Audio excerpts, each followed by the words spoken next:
Hello, welcome to the Nottstopping Festival art activity, which is called My View to You. I'm Elaine Winter. I work as a freelance art practitioner all over Nottingham and beyond, and included in the places I work are Nottingham Lakeside Arts and New Art Exchange, but I also work in lots of schools and other settings. And normally I deliver practical art workshops to a group of people, visiting a place, looking at art, responding to art. But obviously at the moment things are a little bit different, and lots of us are doing art at home or being a bit more creative at home. And our activity today is, as part of the wonderful Nottstopping Festival, it is called My View to You. So I came up with this idea because during this very strange time that we're having, our view of our home out of our window, sometimes our work desk, has changed completely, has become a little bit more significant in many ways. So we started noticing things that we wouldn't normally notice about areas around us. We might have started working in a different way, so we're using technology to have meetings, that kind of thing. Our views of our world around us in some ways have contracted, but in other ways have changed and expanded. And I just thought, also, Nottingham is a great city. It's a very beautiful city. There are lots of wonderful views. And I'm sure all of us are missing some of those views at the minute because perhaps we can't get to places that we would normally like to go and visit in the city. So I thought it might be fun for us all to do, those of us who want to take part, is to do an image of a view that's significant to you, and it can be very, very personal to you, and then post it. If you feel confident to do that, you don't have to do that, but it'd be great if you could post it on social media with the hashtag Nottstopping Festival and possibly the hashtag My View to You as well, because that's the activity. And then we could look at your views and your beautiful artwork. So it could be that you're really missing going to a part of the city that includes Wollerton Hall, and that view is something. Say you are a student in Bilborough College and you look out the window and you see, from Bilborough College you can see Wollerton Hall, and it's a view you're used to, but the college is possibly closed at the moment, it is closed at the moment, so you can't do that. No, things are changing, but that doesn't mean to say that we're not missing just those things that we take for granted. So I thought today, one of the things we could do is look at how we could do a piece of artwork very simply that would be meaningful, that wouldn't use lots of special materials unless you've got them already, and that we could then post easily online. So I'm going to tell you a little bit about how the workshop is going to be. You don't need a lot of materials, that's the first thing. So you need 2 pieces of paper. This is printer paper, so this is, not exactly high quality paper.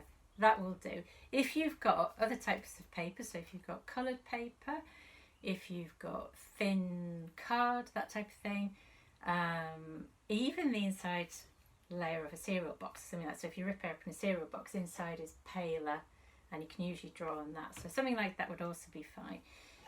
You need a pair of scissors, pencil, rubber probably, just because you want to maybe amend things as you go along, and a ruler's handy. It's not essential because you can do everything by eye, but if you can get your hands on a ruler, that might be better. Other than that, what you do after that depends on what you've got to hand, because obviously lots of shops are still not open or they're not functioning in the same way.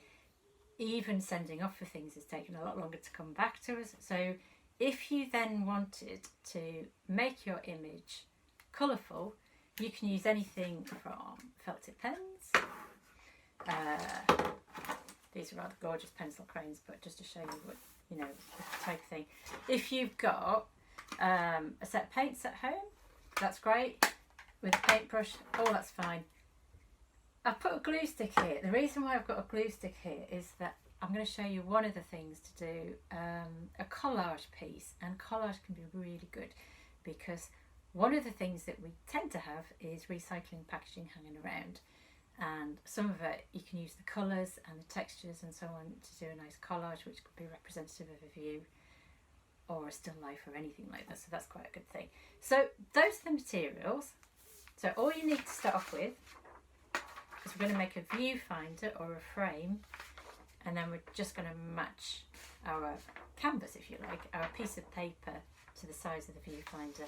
And we're going to make a square because it's quite social media friendly, and also it will kind of give everyone a kind of template that we can all work to. So a square is a good kind of frame, if you like, to focus you on your view, because sometimes it's quite hard to cut out all the stuff that's around you, but if you have a viewfinder you can think, yeah, that's what I'm going to use.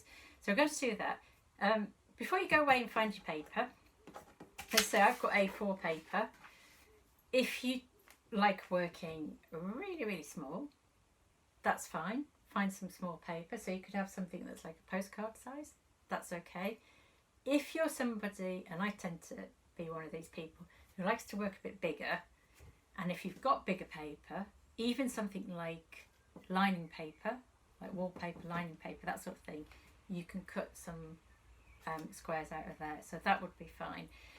But we're going to go through how to make a square viewfinder on here first, and then tell you about all the more fun things you can do with it before you post it online. Okay, so paper, scissors, pencil, rubber, ideally ruler.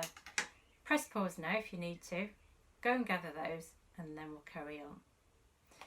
Okay, so you've got paper, you've got two pieces, and this is something that you probably will remember doing at some point, but to make a square easily without having to measure anything, what you do is take one of the short edge corners and pull it across so that it lines up with one of the long edges, and do it as carefully as you can so that it's lined up really well, and then crease it down there.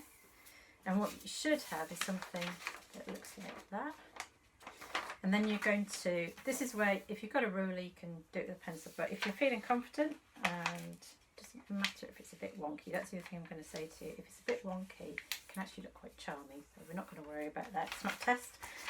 So then you just fold that in like that, so you've got square, that's a square with made up of two triangles, and that's it, and that's all the folding that you need to do. I'm just going to cut that off now so that we've got a square.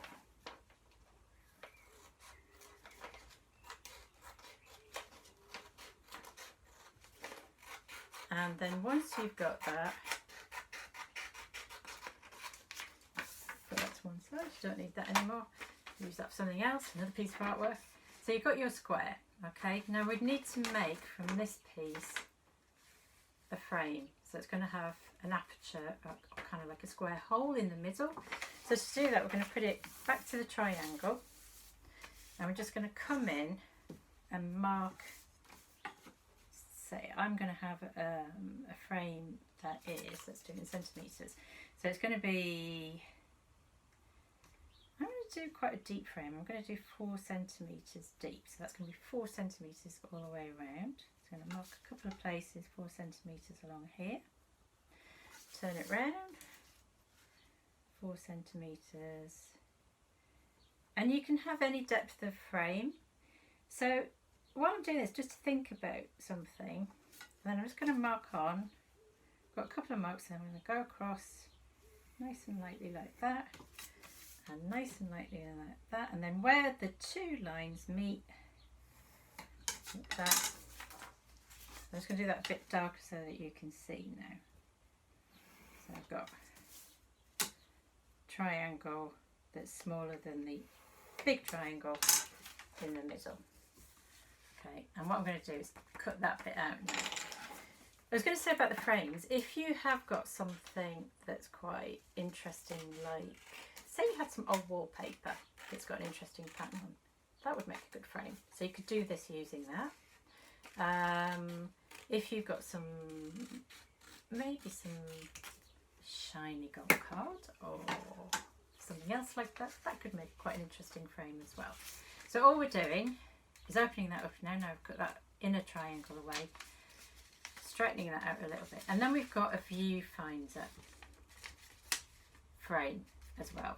And the viewfinder will help you pick your view. So say I want to do a still life, and I was looking for some objects to put into my still life.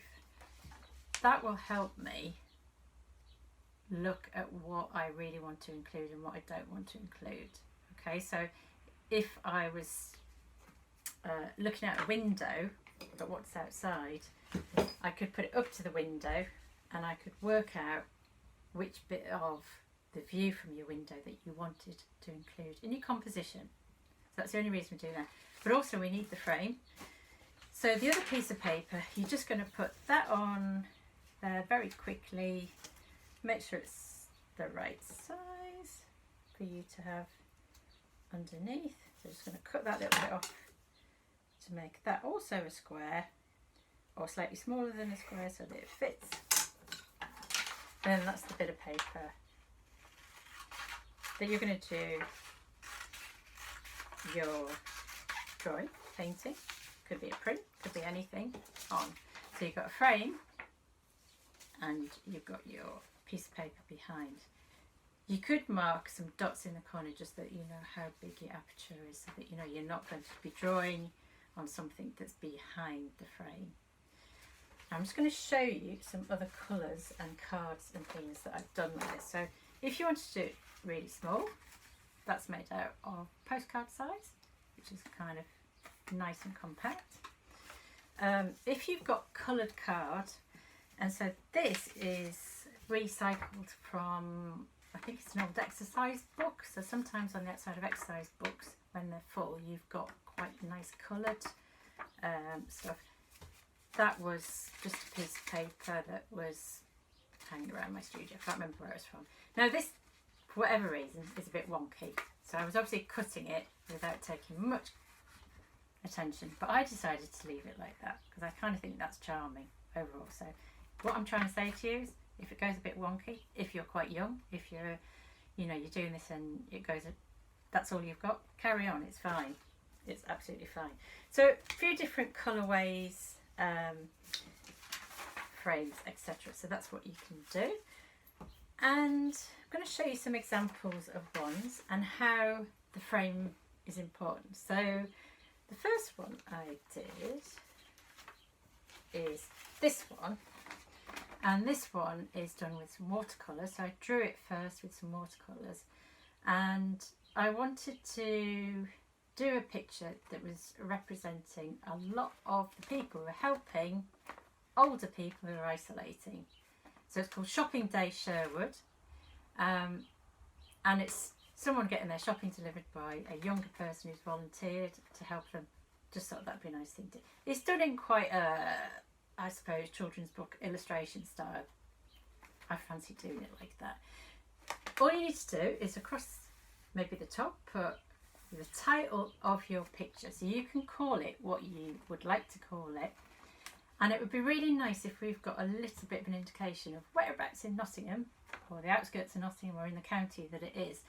So it could be Sherwood, or it could be a postcode. I'll show you, not a full postcode, we don't want a full postcode, but maybe a postcode sector, which is just the first bit.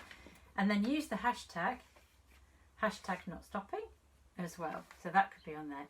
And when you've got it to that stage, take a photo.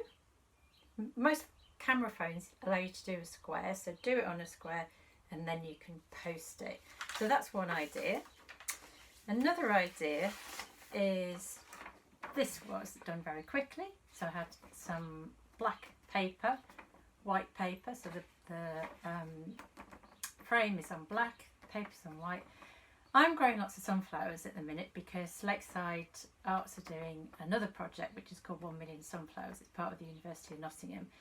And also I'm quite enjoying growing seeds. I think quite a few people are starting to engage with their garden if they've got one a little bit more, just putting things on their windowsill. So I did a very simple line drawing of a sunflower, because let's say all you've got is a pencil or a pen.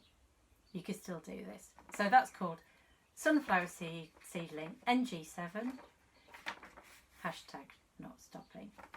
And then the final one, which I just wanted to talk to you about, is done with collage. Now, the reason why I've left this to the end is because I think collage is a brilliant thing to do. And I also wanted to say to you that you could work from life, looking at something in real time, or you can take a photograph.